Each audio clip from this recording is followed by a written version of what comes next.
So guys, if you are loading your dog's airdrop and you're having this issue, the only thing you need to do now, as you can see, this is a link that was referred to someone and she has been having this issue for some time. The only thing you need to do now is to go to your Telegram interface that looks like so. Then you click the hamburger icon at the top left hand corner, just like so.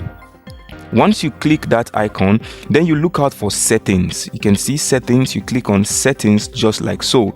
Then on this page now, you can see where they said account and you can see none and you can see bio. You click on the none that has username.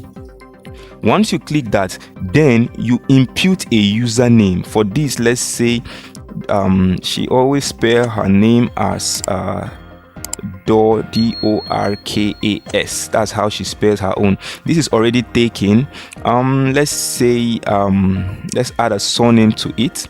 Okay, so we have this. A username is set already. Then you click on the check icon at the top right hand corner, just like so.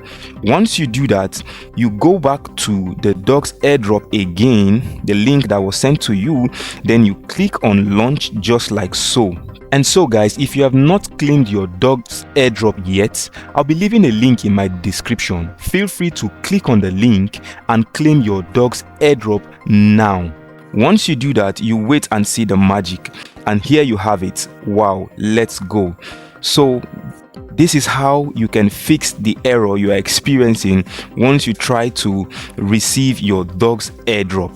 So guys, if you find this video helpful, kindly give it a thumbs up, and if you're new to my channel, ensure to hit the subscribe button and turn on the bell notification so that you get notified each time I create amazing content just like so.